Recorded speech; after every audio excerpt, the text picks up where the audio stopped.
Mais uma vez, boa noite a todos. A continuação da gravação da aula 3 ocorre agora, né?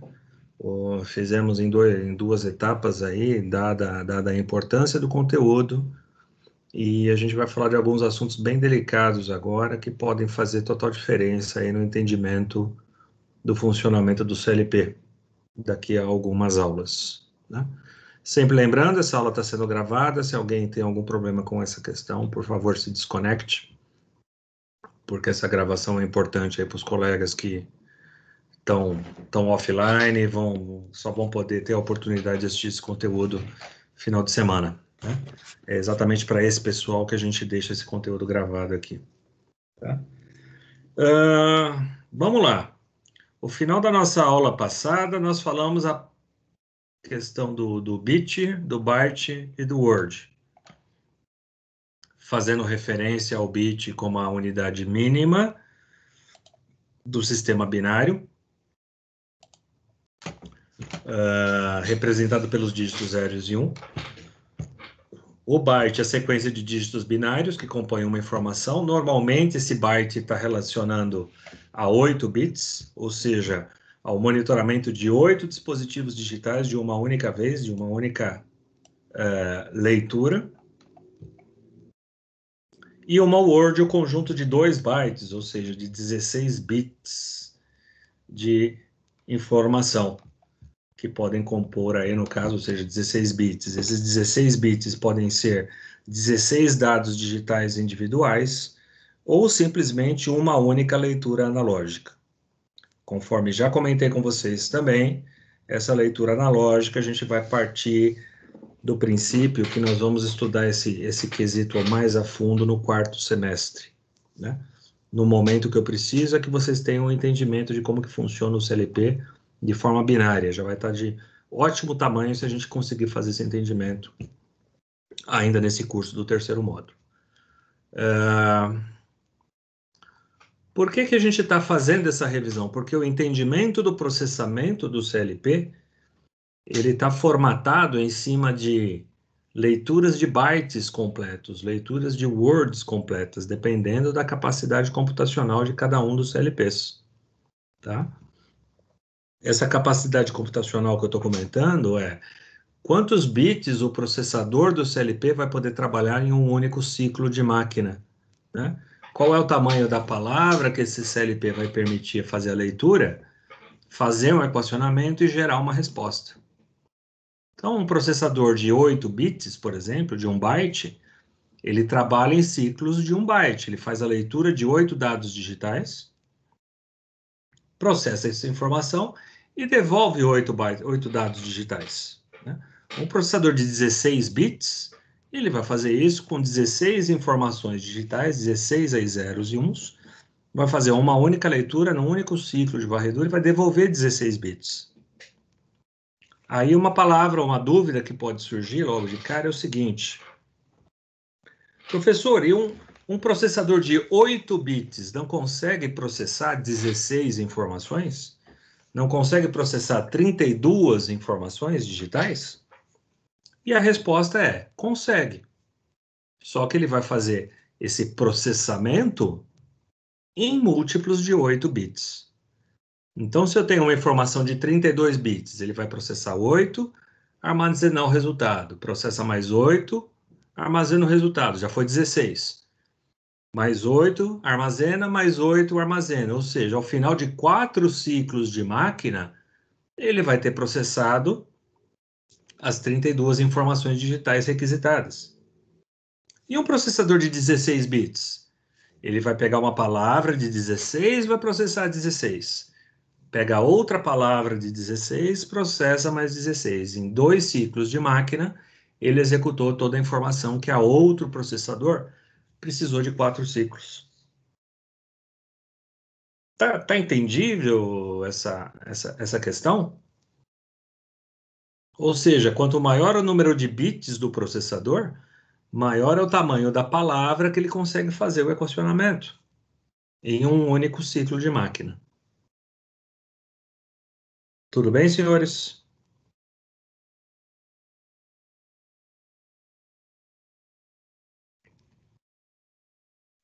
Sim.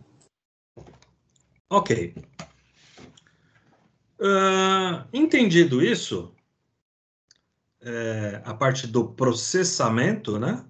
A parte do armazenamento, eu posso falar agora a respeito de memórias. Porque assim como os processadores trabalham em múltiplos de bytes, as memórias também trabalham em múltiplos de bytes. Então, você tem uma memória de 1 gigabyte, né? 4 gigabytes, 4 bilhões de bits de armazenamento. A gente analisando assim é muita coisa, depende da função, né? Para um Windows 10, se a gente falar de 4 GB, dependendo da máquina, é pouca memória.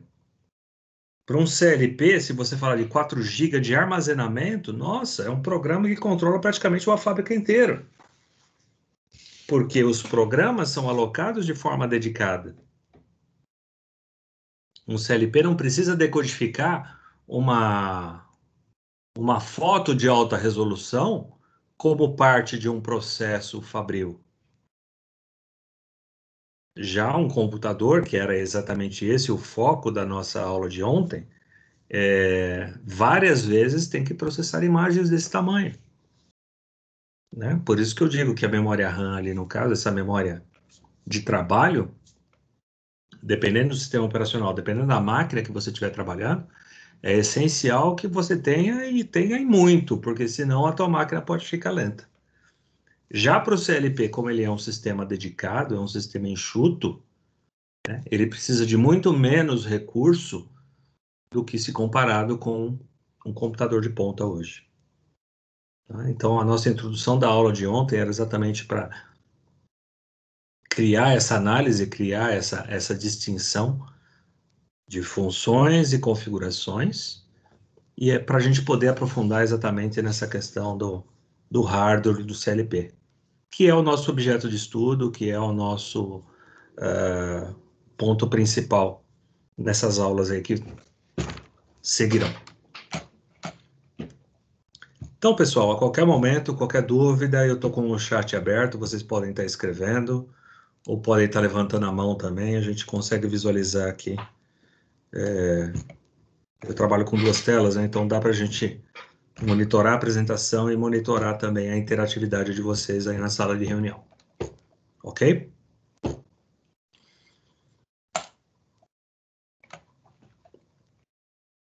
Então a gente vai falar agora um pouquinho de sistemas de memórias nos CLPs. Tá? Esses 4 tipos de memória que a gente vai estar dissertando aqui, faz muito sentido, de repente, num curso de eletrônica, num curso de hardware, de manutenção e de microcomputadores, né? Mas a distinção desses tipos de memória vai ajudar vocês a entender o porquê que a performance do CLP ela acaba sendo tão rápida, né?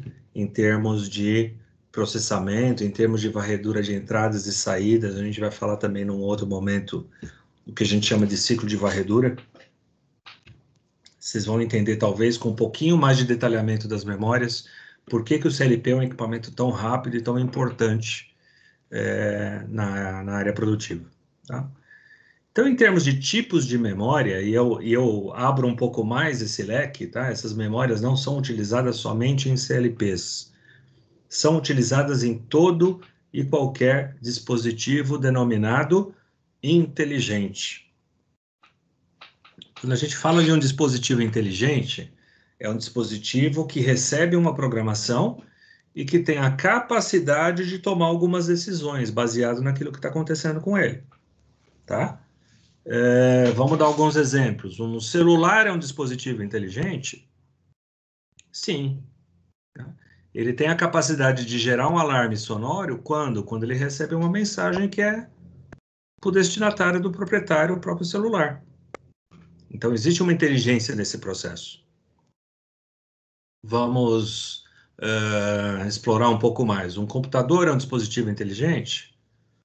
Sim. Né? Ele tem processamento e tem memória, então ele é denominado um dispositivo inteligente. Vamos extrapolar um pouco mais aí, um controlador de temperatura industrial, né? É um dispositivo que, de acordo com a temperatura detectada no sensor, ele liga ou desliga um relé auxiliar, né? Esse relé auxiliar ele pode ser usado para refrigerar ou para aquecer, dependendo do modelo, ele é utilizado para cada uma dessas coisas. Tem inteligência nesse equipamento? Tem, ué. Ele não toma uma decisão de ligar ou desligar alguma coisa, baseado numa temperatura? Então ele tem uma memória lá dentro. Então, sempre que a gente falar de dispositivos inteligentes, no mínimo eu tenho que ter um processamento e tenho que ter uma memória. Ok? E se tem uma memória, provavelmente será uma dessas 4 tipos aqui que a gente vai apresentar para vocês. Existe o que a gente chama de memória tipo RAM, memória tipo ROM, tipo E2PROM e tipo Flash EPROM. E antes da gente aprofundar um pouco mais isso daqui, e eu vou explicar para vocês cada uma dessas memórias aqui, isso não é um conteúdo que eu falo para você, olha, qual é a memória de trabalho do CLP? Eu não quero saber numa avaliação, num questionário, se ele é do tipo RAM, ROM, EPROM ou Flash EPROM. Vocês lembram lá atrás que a gente falou sobre blocos de funcionamento do CLP? Em nenhum momento a gente está trabalhando com tecnologias exatas, tá? Porque eu posso ter um fabricante que uma memória do CLP é do tipo RAM. E um outro fabricante pode ser do tipo ROM. Então, nesse momento, o objetivo aqui é entender como que cada uma das memórias funcionam e depois a gente vai relacionar os blocos básicos do CLP. Depois nós vamos trabalhar no seguinte sentido. Olha, essa memória do CLP é desse tipo normalmente. Ok? Deixa eu andar um pouquinho mais com a aula que vocês vão entender exatamente daqui a pouco o que eu estou falando. Então, de memórias físicas, basicamente existem esses 4 tipos, tá? Memória RAM, memória ROM, memória E2PROM e Flash EPROM. A memória RAM vem de Random Access Memory, memória de acesso randômico. São memórias do tipo volátil. O que é uma memória volátil? Uma memória serve para que a gente tenha um armazenamento de uma determinada informação, de um determinado dado, de uma determinada sequência de zeros e uns. Tudo bem? É para isso que uma memória serve. Quando essa memória é volátil, essa definição de volátil para memórias, ela diz o seguinte, ela precisa o tempo todo estar alimentada, tem que estar energizada por uma bateria, por um circuito de fonte, por algum recurso que crie uma diferença de potencial entre seus extremos. Por quê? Porque senão, se eu perder essa energia, eu perco os dados que estão armazenados nessa unidade. Tá? É uma memória que ela tem um consumo de energia relativamente alto em comparação com as demais. Por isso que eu preciso de o tempo todo estar fazendo, né? Tá aplicando uma diferença de potencial para que esse dado continue armazenado. Essa característica é específica da ROM porque os dados eles podem ser gravados e alterados de forma rápida e de forma fácil. Tá? Quanto mais fácil eu coloco ou eu tiro uma determinada energia num determinado componente eletrônico, mais fácil eu perco essa energia também. Né? Então faz todo sentido dizer o seguinte, olha, eu mantenho esse dado armazenado enquanto tiver energia no dispositivo. Então, é a memória que a gente normalmente chama a memória de trabalho, é a memória que você usa o tempo todo, você relê, você grava, você regrava, e o tempo todo você está trocando esses dados dentro desse banco de memória.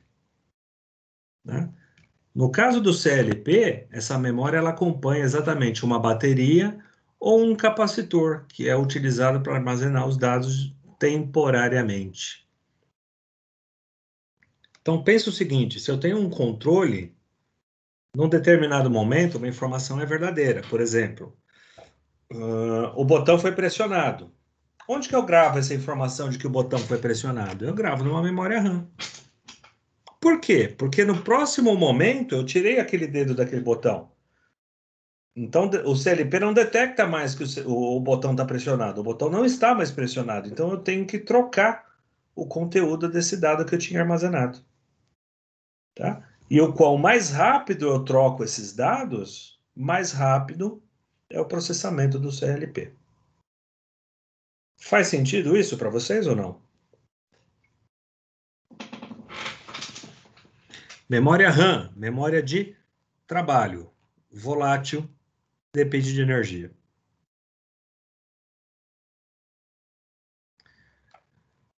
Memória ROM. ROM vem de Read Only Memory.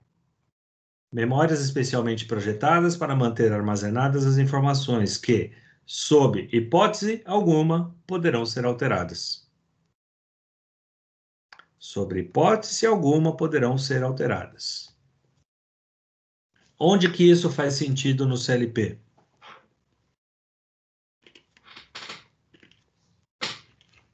No sistema operacional do CLP faz sentido eu utilizar uma ROM? Se é um CLP que já está a longa data no mercado, não tem problema de bug, já está debugado, já está muito bem estruturado, já é uma marca conhecida, né? Aquela história toda, não tem por que o fabricante ficar atualizando o sistema operacional do CLP. O sistema operacional não é algo que você fica gravando e regravando, né? É diferente de um sistema desse tipo que a gente usa nos computadores, que de vez em quando você tem que zerar a máquina e instalar tudo de novo. Né? O CLP não trabalha nesse formato. Por isso que é um equipamento confiável. Né? Até chegaram a comentar ontem, professor, mas CLP não pega vírus? Com certeza, um que utiliza do tipo memória do tipo ROM não vai pegar vírus. Porque uma vez que eu gravei ela, eu não consigo mais gravar. Se ela tem um firmware, eu não consigo atualizar esse firmware. Porque é uma memória somente de leitura. Ok? Dessa forma, é uma memória somente para leitura e seus dados não se perdem caso ocorra a falta de energia. O CLP pode perder a alimentação na entrada do painel, pode cair a força ali, a energia da planta inteira. A hora que a energia volta, o sistema operacional do CLP está íntegro. Por quê? Porque a gente está utilizando uma memória do tipo ROM. Está claro isso, pessoal? Memória do tipo ROM? Tá claro sim, professor. Legal. E2PROM. EEPROM. Né? Por isso que fala E2 aqui, ó. São dois E's. E2PROM. Erasable Electrical Programmable Read Only Memory. Então, a memória somente de leitura, que pode ser apagada e pode ser programada eletricamente. Diferente da ROM, essa memória ela aceita atualização de firmware, ela aceita atualizações do fabricante, né? Através de processos elétricos, eu consigo regravar esse dispositivo. Mas como é que eu consigo regravar um dispositivo que é somente de leitura? Simples. Ou você regrava ela 100% do primeiro ao último bit que ela tem disponível, ou você não regrava. Essa é a grande diferença da E2PROM. Né? Primeiro que o P vem de Programmable, é permitido a programação dessa memória, só que você só apaga ela ou só escreve nela de forma íntegra, né? Todos os bits do componente você vai atualizar quando você gerar uma atualização desse tipo. Dispositivos de memória que, apesar de não voláteis, ou seja, eles não perdem o conteúdo se faltar energia, oferecem a mesma flexibilidade de reprogramação existente na RAM. Ela não tem a mesma velocidade de desempenho, tá? Você não grava ela tão rápida e regrava como a memória do tipo RAM, mas você tem a opção de reprogramação do dispositivo. Apresentam duas limitações. O processo de regravação de seus dados só pode ser efetuado após a limpeza da célula. Obrigatoriamente, eu tenho que zerar a memória para depois iniciar a regravação. E o outro detalhe é que a vida útil de uma E2PROM ela é limitado pelo número de reprogramações. Então, uma E2PROM pode ser reprogramada,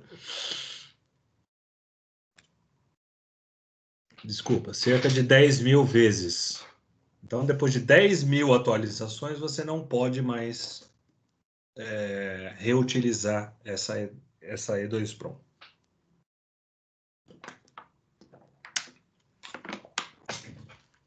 Tá claro isso daqui ou não?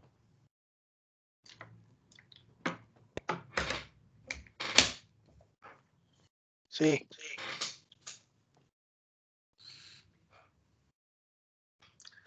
A última, não menos importante, é a tal da Flash EPROM, ou Flash E2PROM, né? É uma memória do tipo EPROM que permite que múltiplos endereços sejam apagados ou escritos numa só operação. Então, ao contrário da E2PROM, agora eu consigo atualizar somente uma parte desse conteúdo. Eu não preciso zerar ela inteira e regravar ela inteira. Eu posso zerar uma parte dela e regravar essa uma parte que eu apaguei. Dessa forma, a gravação ela acaba sendo mais rápida que a E2PROM. Possui vida útil menor que a EPROM, na ordem de 10.000 operações. Ela tem substituído gradualmente essa última.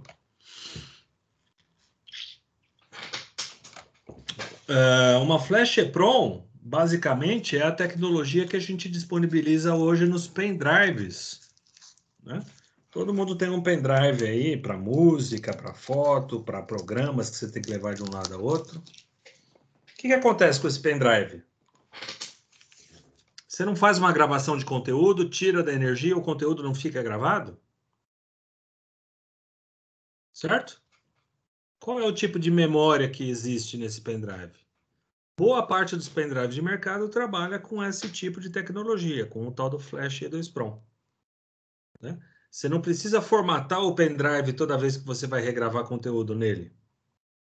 Então, ele te possibilita a regravação parcial desse tipo de componente. Ok? Conseguiram ter a visão dos 4 tipos de memória que a gente apresentou aqui?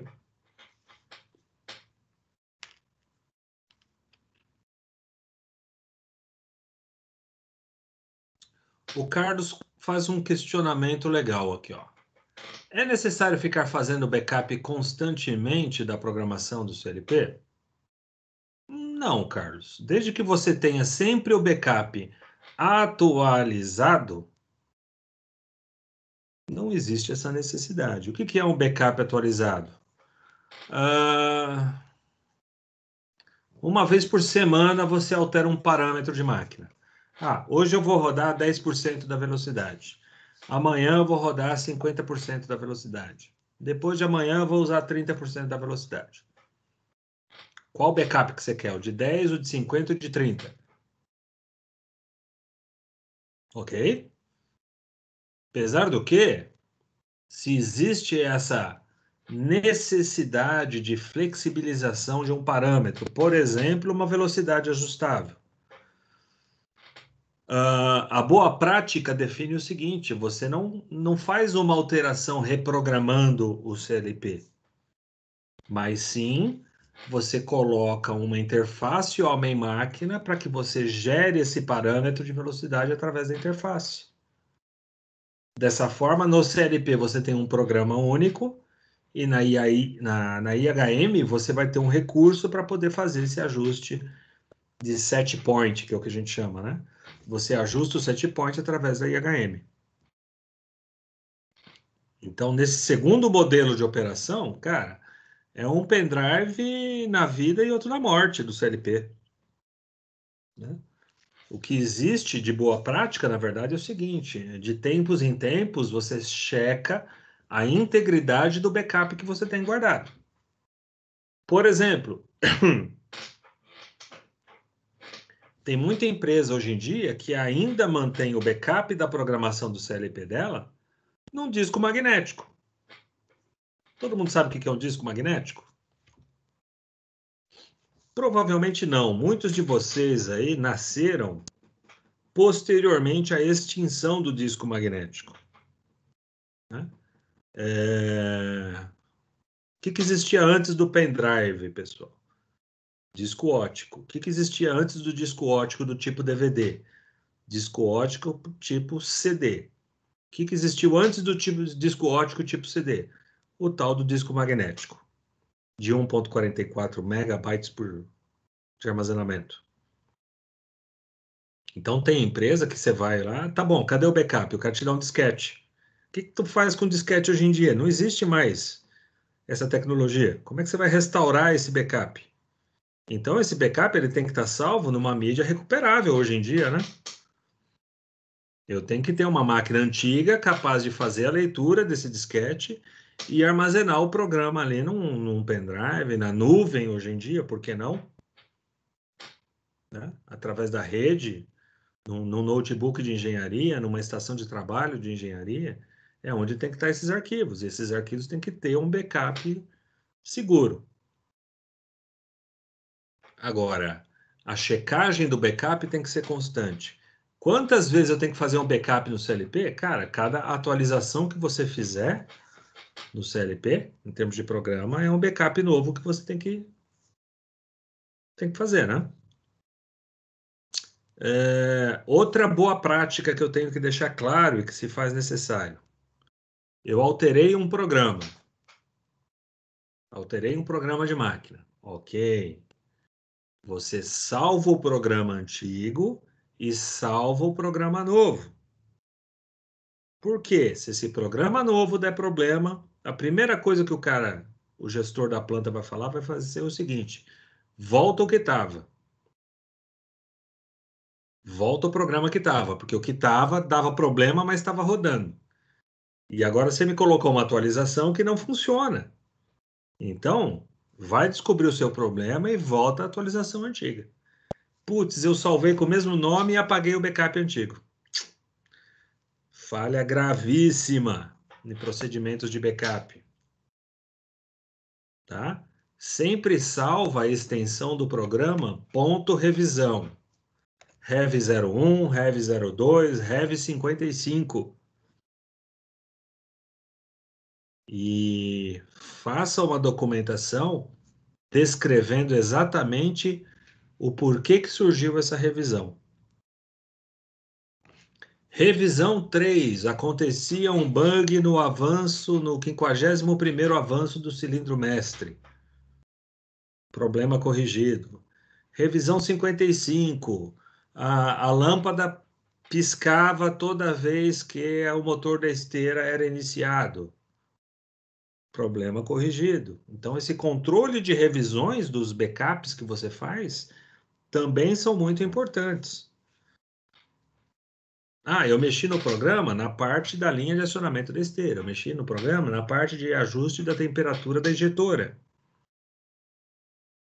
Isso tem que estar muito bem documentado, porque senão as coisas desandam ao longo do tempo. Respondi, Carlos, tua questão?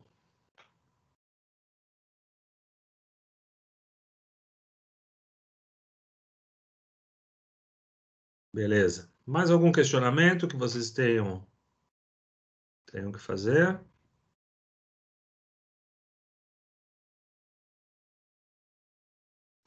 Tudo bem? Podemos seguir então? Vamos lá. Então, agora sim, a gente vai falar dos sistemas de memórias do CLP. Memórias, professor.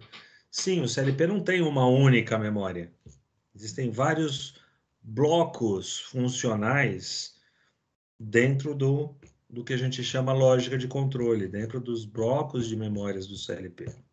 Cada uma com uma função específica. Tá?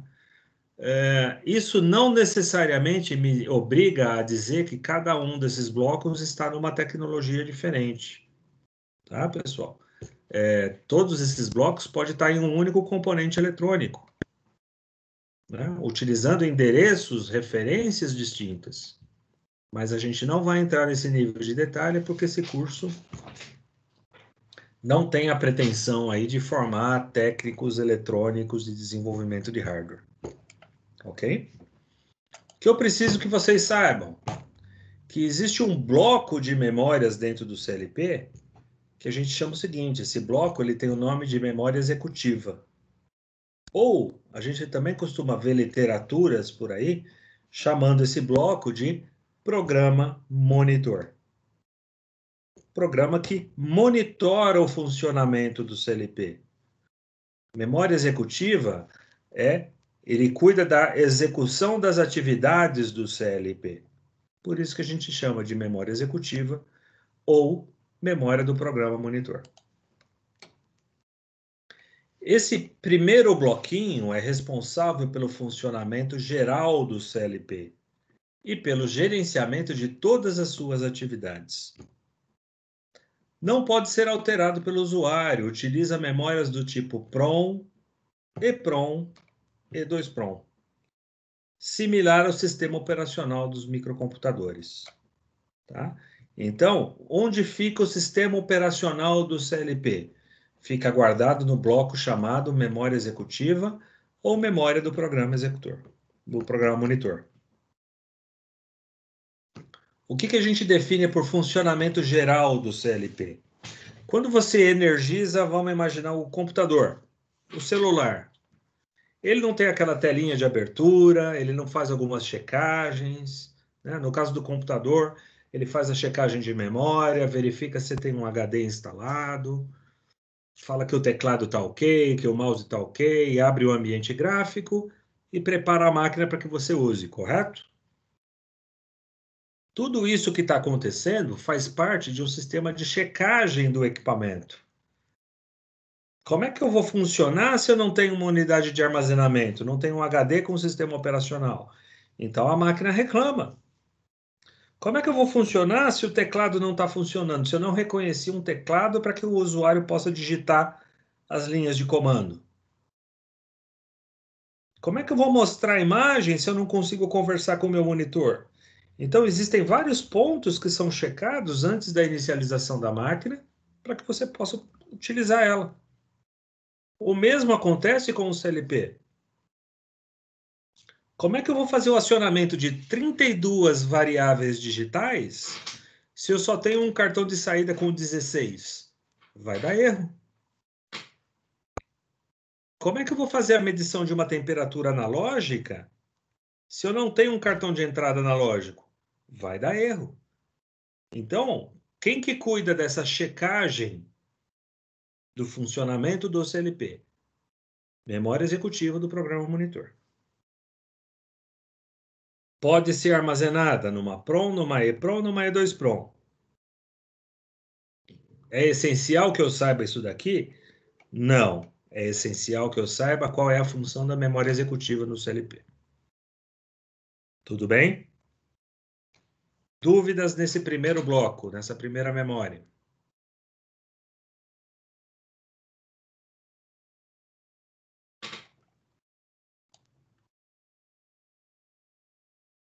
Diga, Divaldo.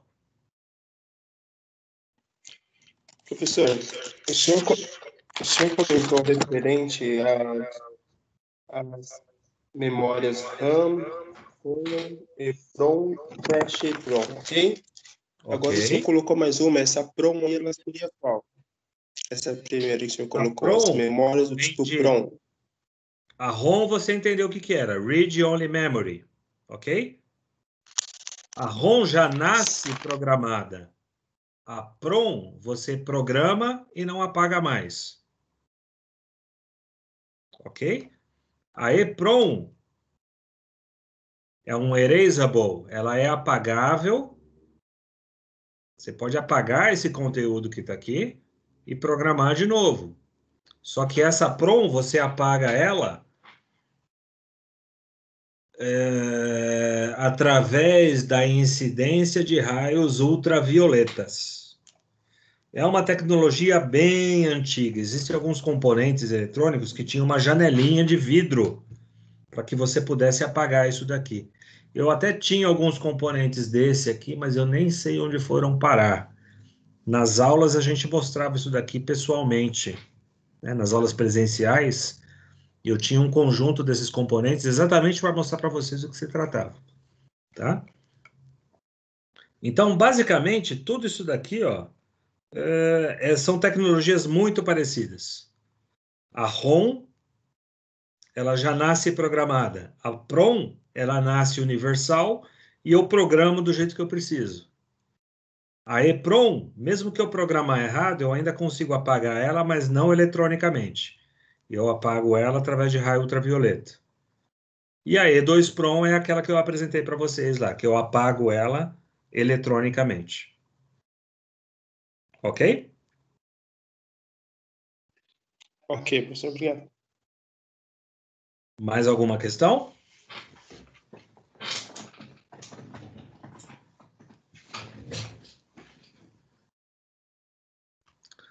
Dou-lhe uma, dou-lhe duas. Tranquilo, pessoal? Vamos lá. Outro bloco de memória é o que a gente chama de memória do usuário, ou também chamada de memória de aplicação. Esse bloco de memória, nós armazenamos o programa da aplicação desenvolvido pelo usuário, memória do usuário, o que o usuário coloca lá. Isso quer dizer o seguinte, quando eu estou programando um CLP, essa programação que eu faço, eu não mexo no sistema operacional do CLP, mas sim eu mexo na memória do usuário, tá? Por melhor ou pior que seja a programação desenvolvida que o usuário faça, ele nunca vai interferir na memória executiva. O programador só altera o conteúdo do bloco da memória do usuário, do bloco da memória da aplicação. Então, ó, ele armazena o programa da aplicação desenvolvida pelo usuário. Pode ser alterada, permitindo flexibilidade de programação. Lembra lá do nosso projeto, lá de 1968? CLP é um equipamento programável e reprogramável. Tá aqui, ó. Eu programo e reprogramo a memória do usuário, quantas vezes eu precisar. Por quê? Normalmente são utilizadas memórias do tipo RAM. Quando eu uso memória do tipo RAM, é um CLP de alta velocidade, porém, que precisa das baterias.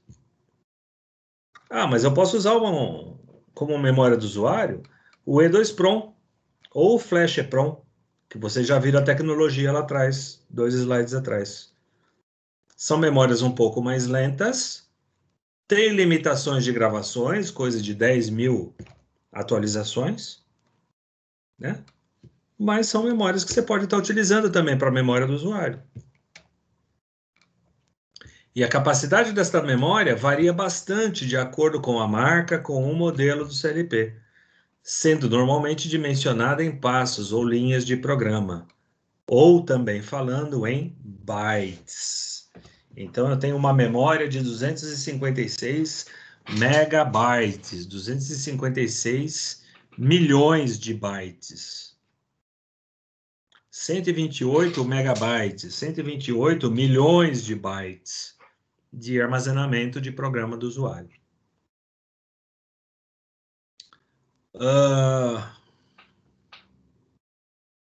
uma referência, por exemplo, um aplicativo simples de um celular, estou falando, um WhatsApp da vida, tem lá os seus 56 megabytes de instalação.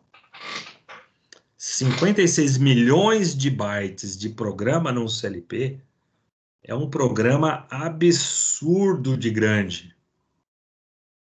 É um programa muito grande mesmo. Programas de CLP, 5 KB, 10 KB, 1 mega, estourando assim, um programa muito grande, 1 megabyte. Tá? Então, para que vocês tenham referências aí em quantidades de bytes de armazenamento de um programa de CLP. Tudo bem, pessoal? Então, se a gente perguntar qual é a memória que o usuário influencia? Qual é a memória que o usuário vai lá, programa e reprograma? A memória do usuário, ou também chamada de memória de aplicação. Tudo bem aqui? Tranquilo?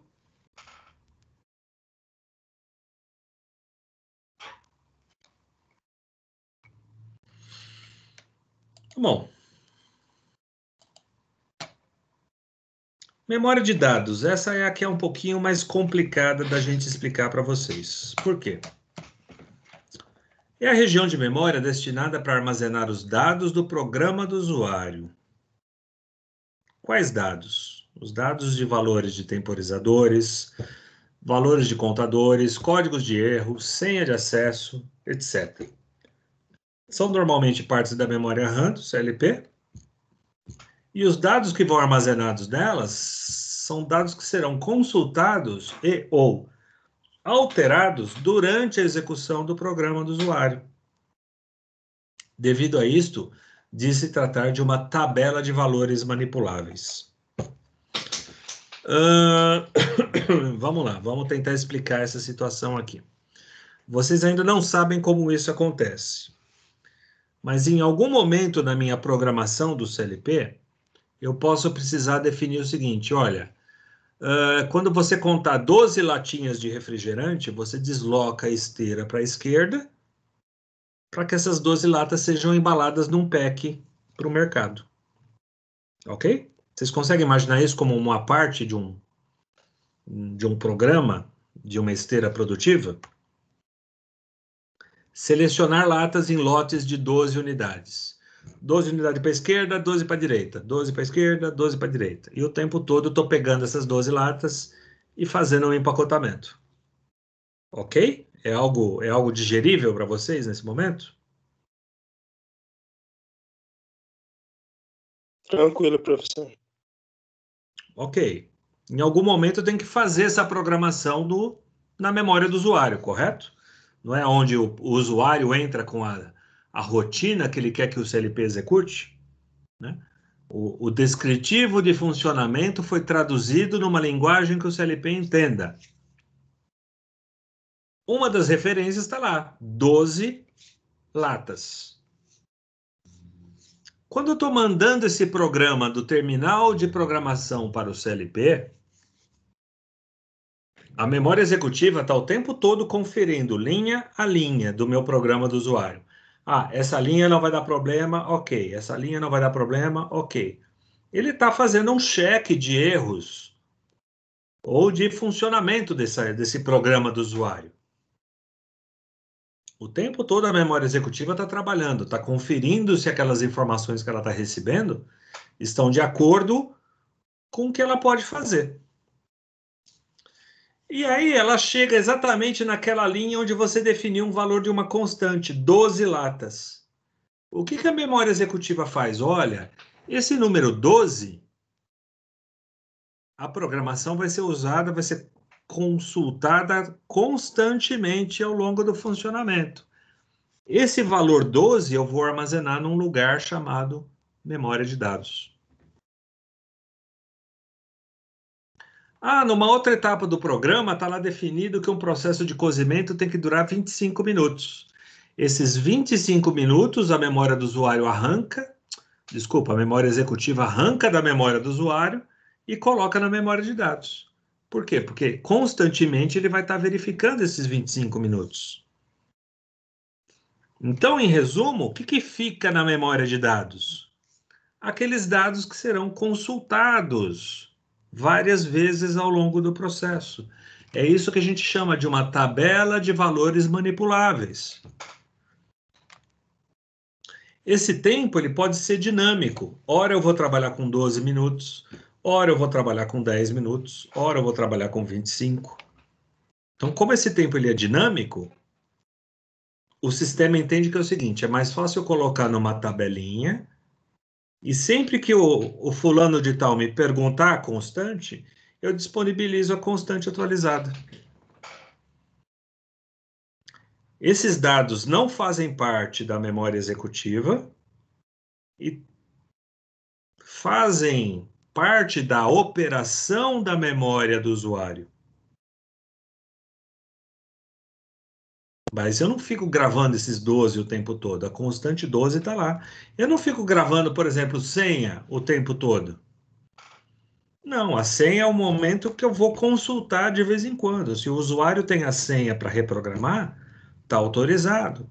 Se não, ele não estará autorizado. Onde que fica esse conteúdo senha?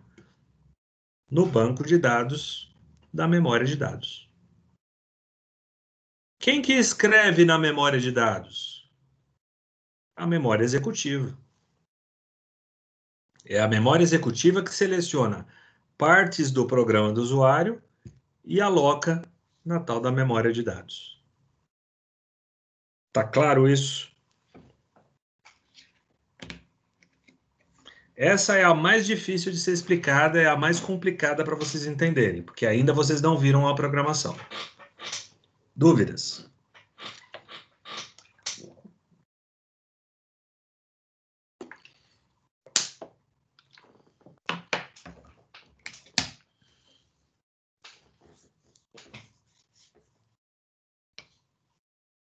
Dúvidas, senhores?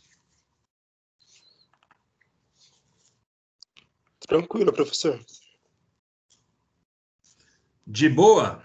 Suave na nave? Sim, tranquilo. Pelo menos para mim, né? Não sei os demais. Eu vou estar respondendo quem está me respondendo. Aquela história do quem cala consente, o meu entendimento é esse, né? Nenhuma dúvida, ninguém levantou a mão. Sinal que estão querendo mais conteúdo. Então, vamos lá.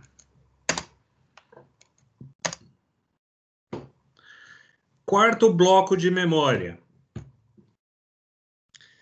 E esse sim é um dos blocos mais importantes dessas aulas de hardware. Tá? É o chamado memória-imagem das entradas e das saídas. Imagem das entradas, imagem das saídas. Por quê? É uma região de memória onde são gravados todos os dados do equipamento, da máquina ou do processo, sejam eles de entrada ou sejam eles de saída. Trata-se da imagem real das entradas e das saídas do CLP. O que é que está acontecendo naquele exato momento? Todas as minhas entradas estão desse jeito. A lógica de controle faz um trabalho com o estado daquelas alocações, do que está acontecendo, toma uma decisão. E essa decisão, aonde que essa lógica de controle grava? Na memória imagem das saídas.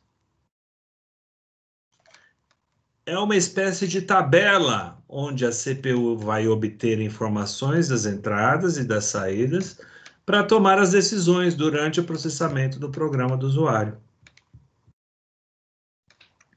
Um CLP não trabalha com a leitura do sensor.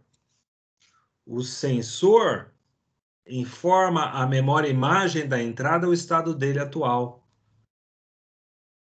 Lembra que eu falei para vocês que o processador pega a informação de 8 em 8, ou de 16 em 16? Ele não vai pegar uma informaçãozinha, processa, outra informação, processa, outra informação e processa. Ele pega um pacote de dados, faz a conta tudo de uma vez só e joga a resposta também de uma vez só. Por quê? Porque ele trabalha com estados de memória. É isso que torna esse equipamento tão rápido e tão funcional. Trabalhar com memórias, com retratos do que está acontecendo na entrada e com impressões do que ela quer que saia. Eu bato uma foto de como está e eu faço uma impressão de como eu quero que fique. O tempo todo eu verifico a foto de como está, a impressão de como eu quero que fique. Basicamente é isso. Talvez aqui vai ficar um pouquinho mais claro para vocês entenderem a história das memórias de entrada. Tá? Então, ó, todas as informações sobre o equipamento, a máquina ou o processo que está sendo trabalhado vão ser gravados aonde? Na memória imagem das entradas. Por quê? Eu estou monitorando, por exemplo, ó, 8 entradas aqui, ó, no módulo das entradas. Cada uma dessas entradas digitais tem uma gavetinha onde eu vou guardar o estado do que está acontecendo. E a decisão do que eu quero que ocorra na saída, eu também vou colocar em cada uma das gavetinhas aqui que eu tenho no meu sistema. De forma que o módulo da saída vai ser o espelho do que tiver gravado nessa imagem aqui. Vamos partir de um exemplo mais prático. Olha lá.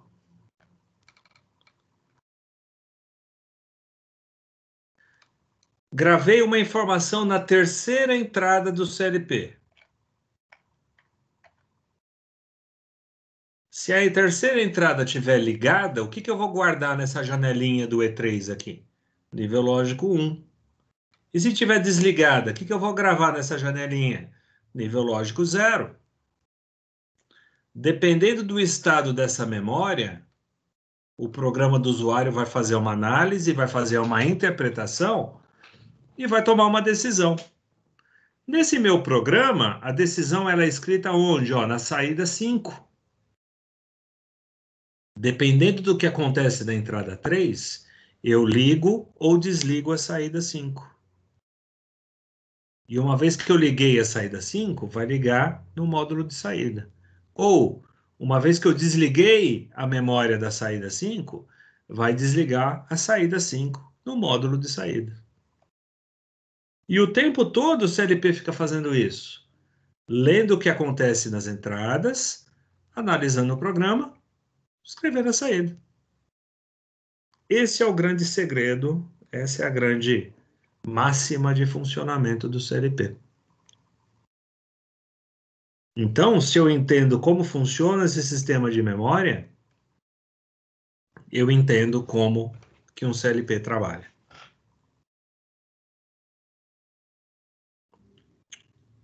Dúvidas aqui?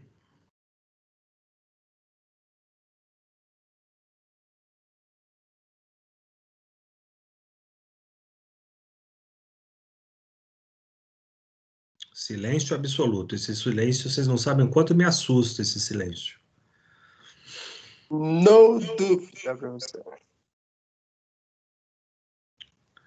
Nós vamos retomar ainda essa história de leitura das entradas e atualização das saídas, tá?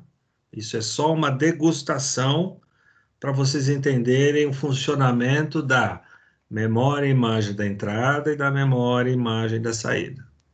Pensa que aqui é uma foto do que está acontecendo e aqui é uma impressão do que eu quero que aconteça. Como do que eu quero que aconteça? O programa do usuário não é aquela memória que você programou, o usuário? Olha, CLP, eu quero que você faça isso quando aconteça aquilo outro. Programar não é definir um conjunto de regras daquilo que você quer que aconteça? Quando acontecer isso na entrada, eu quero que aconteça aquilo na saída. Baseado nos valores de entrada, o programa de usuário toma uma decisão, e essa decisão age no meu mundo através das saídas. Simples assim.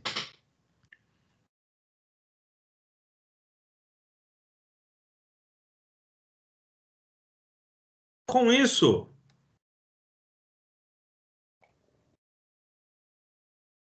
com essa versatilidade, o CLP tem aplicações em todos os segmentos industriais. Permite que execute desde simples lógicas até sofisticados controles de processo. Lógicas pneumáticas de relé é um exemplo que a gente pode estar citando de utilização de programas do tipo CLP. Circuitos lógicos podem ser substituídos por um CLP, com a vantagem imediata do tipo confiabilidade, tempo de manutenção, menor espaço físico, menor peso e versatilidade. Tudo aquilo que a gente falou que o projeto inicial lá em 68 realizava, continua valendo até hoje. Né? Para que ficar interligando o fio, esse tipo de coisa, se uma máquina dessa liga ponto a ponto com os dispositivos de entrada e com os dispositivos de saída. E a lógica você joga lá dentro. Aplicações em máquinas ou processos, CLP se adaptam muito bem, onde se requeira o controle simultâneo de variáveis em diversos pontos, exigindo reações complexas, vistos que permitem leitura de entradas e saídas analógicas e digitais, o processamento rápido das informações e a geração de sinais de saída digitais ou analógicas. Essa máquina aqui, se não me engano, é uma injetora. Tá? Essa injetora aqui, ela também tem um controle digitalizado.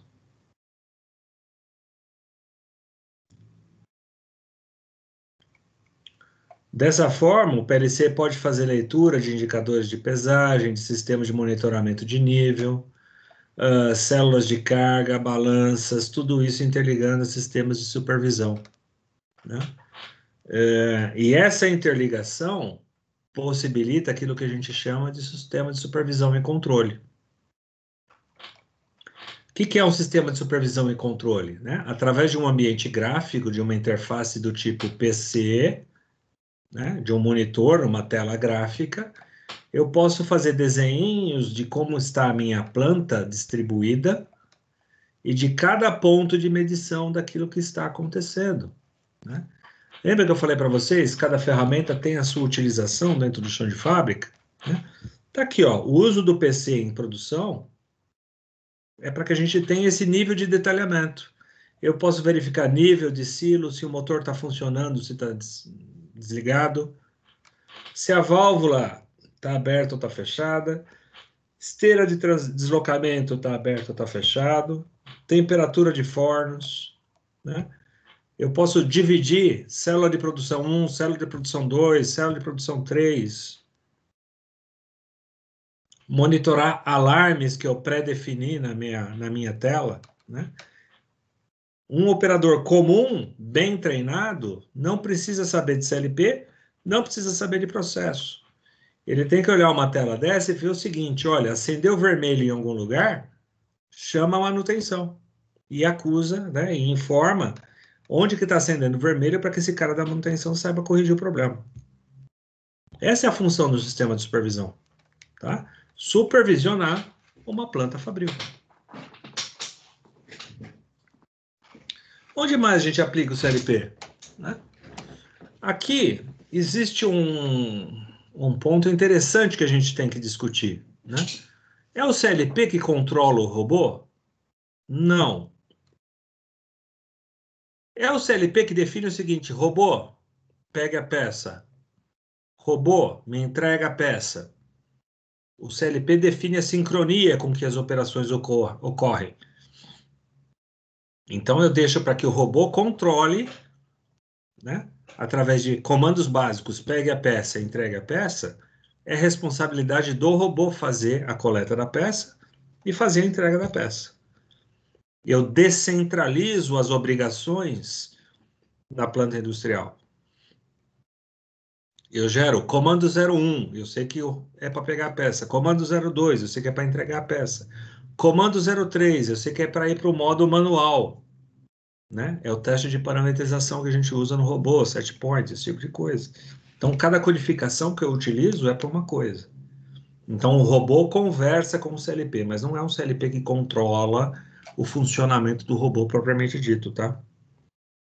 É uma confusão que o pessoal faz e não é bem por aí.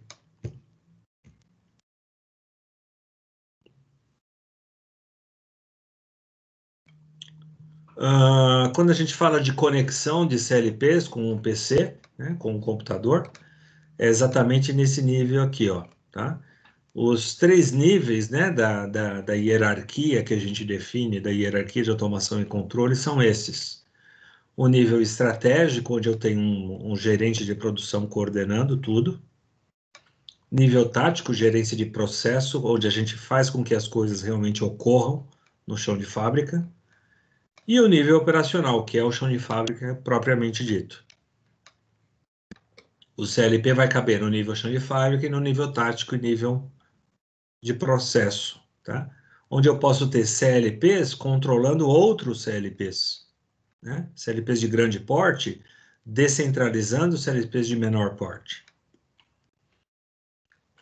Nível tático é onde eu tenho o que a gente chama de sala de controle, olha lá, os sistemas de supervisão, gerenciando o que os CLPs lá no chão de fábrica estão fazendo. Isso aqui é a nossa competência, a nossa habilidade a ser adquirida no 4º módulo, tá? Então, no 4º módulo, a gente vai falar de redes de comunicação e de sistemas de supervisão. Mas, para isso, a gente tem que entender muito bem, né, como conteúdo de base, o que é um processo automatizado com os CLPs. Tudo bem, senhores? Dúvidas?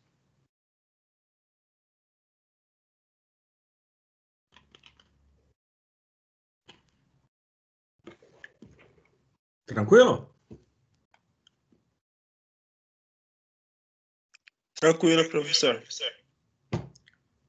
Para a aula de hoje, a gente finaliza aqui. Voltaremos a falar dessas memórias de imagem de entrada, memória e imagem de saída. O que eu posso dar de spoiler para vocês é o seguinte. Programação de CLP é verificar se a memória e imagem de entrada está ligada ou desligada. Verificar se as minhas memórias de saída vão influenciar na minha decisão. E resolver ligar ou desligar uma memória de saída. Basicamente, programar CLP é fazer essa leitura em várias linhas, né? Cada linha para uma saída, né? Cada linha, ou lógica, como a gente chama, faz uma leitura do que está acontecendo e toma uma decisão. Fazemos leituras do que estão acontecendo e tomamos outra decisão.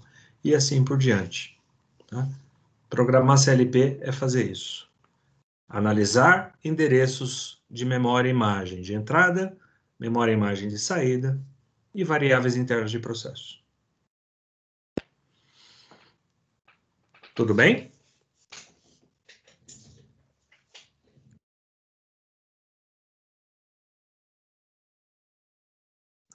Então tá bom. Eu vou finalizar a gravação. Enquanto a gravação vai sendo finalizada, a gente bate mais um papo.